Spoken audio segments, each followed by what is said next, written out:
ఎన్నికలు ముగిసిన తర్వాత ఇరు పార్టీల ముఖ్య నేతలు కూడా వెకేషన్కి వెళ్తున్నటువంటి పరిస్థితి. దాదాపుగా 2-3 నెలలు అందరూ ఊహించినట్లుగా ఏప్రిల్లో ఎలక్షన్ జరుగుతుంది అని భావించారు.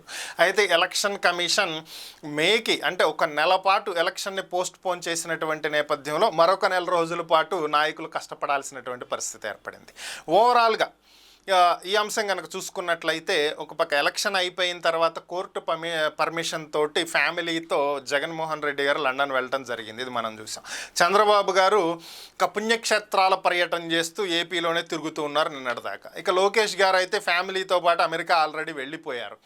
ఇక చంద్రబాబు గారు అమెరికాకు వెళ్ళబోతున్నారు, అది కూడా వైద్య పరీక్షల కోసం. గతంలో కూడా ఈయన అమెరికాలో వైద్య పరీక్షలు చేయించుకున్నటువంటి సందర్భం ఉంది.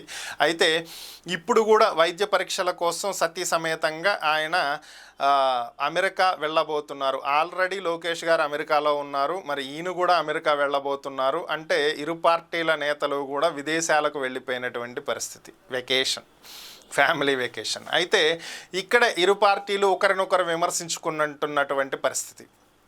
పక్క వైఎస్ఆర్ కాంగ్రెస్ పార్టీలో ముఖ్యమైనటువంటి నేతగా ఉన్నటువంటి పెద్దిరెడ్డి రామచంద్రారెడ్డి గారి మీద లోకేష్ గారు చేస్తున్నటువంటి వ్యాఖ్యలు, అలాగే టీడీపీ నేతలు చేస్తున్నటువంటి వ్యాఖ్యలు, ఆయనకు సంబంధించినటువంటి వాహనాలను ఇతర దేశాలకు పంపిస్తున్నారు. ఆ వాహనాల నింద డబ్బు, నగలు, వజ్రాలు, వైడూర్యాలు, విలువైనటువంటి వస్తువులు పంపించేస్తున్నారు, తరలిస్తున్నారు. ఆల్రెడీ లండన్ వెళ్ళిపోయినటువంటి జగన్ ఈ డబ్బును అక్కడ తీసుకుని హవాలాగా మార్చుకుంటే అటు నుంచి అటే జంప్ అయిపోతున్నారు అనేటువంటి విధంగా టీడీపీ చేస్తున్నటువంటి ప్రచారం.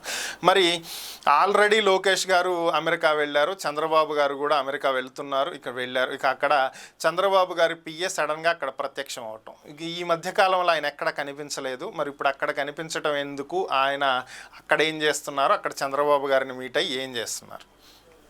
ఒక పక్క పెద్దిరెడ్డి గారు ఇచ్చినటువంటి వివరణ ఏంటంటే, మేము ఆఫ్రికాలో కొన్ని ప్రాజెక్టులు చేస్తూ ఉన్నాము, సో అక్కడ కాపర్ మైనింగ్కి సంబంధించి ఇతర ఖనిజాలకు సంబంధించినటువంటి మైనింగ్ ఒక 2-3 కంపెనీలతో టైఅప్లో మేము చేస్తూ ఉన్నటువంటి పరిస్థితి. స్వర్ణ మెటల్స్ పేరుతోటి ఇప్పుడు కొత్తగా ఇంకొక వెంచర్ ప్రారంభించడం జరిగింది.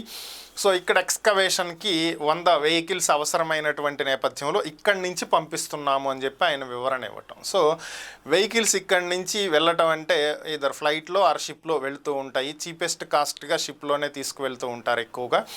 అయితే కస్టమ్స్ అధికారులు ఊరికే చూస్తూ ఊరుకోరు కదా. ఇక్కడి నుంచి డబ్బు, నగలు, వజ్రాలు ఇలాంటి విలువైన వస్తువులను తరలిస్తున్నప్పుడు ఇవి దేనికి సంబంధించినవి, ఇంత భారీ మొత్తంలో ఎందుకు తరలి వెళ్తున్నాయి, వీటికి సంబంధించిన బిల్లులు ఏంటి అనేది పట్టించుకోరు. అంత నిద్రపోతూ ఉంటారు కదా అధికారులు. ఎప్పుడైనా ఎయిర్పోర్ట్లో 1 కేజీ బంగారం, 1/2 కేజీ బంగారం దొరికితేనే పట్టుకుంటున్నటువంటి పరిస్థితి. ఇంకా భారీ స్థాయిలో యంత్రాలలో తరలిస్తున్నప్పుడు పట్టుకోకుండా ఉంటారు. దీని స్మగ్లింగ్ కింద కేసులు కూడా నమోదు చేస్తారు కదా.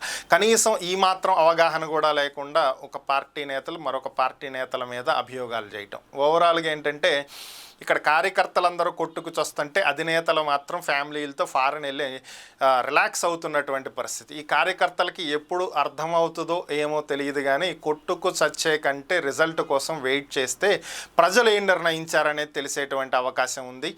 సో ఇది వీళ్ళకి ఎప్పుడు అర్థమవుతుందో మరి చూడాలి.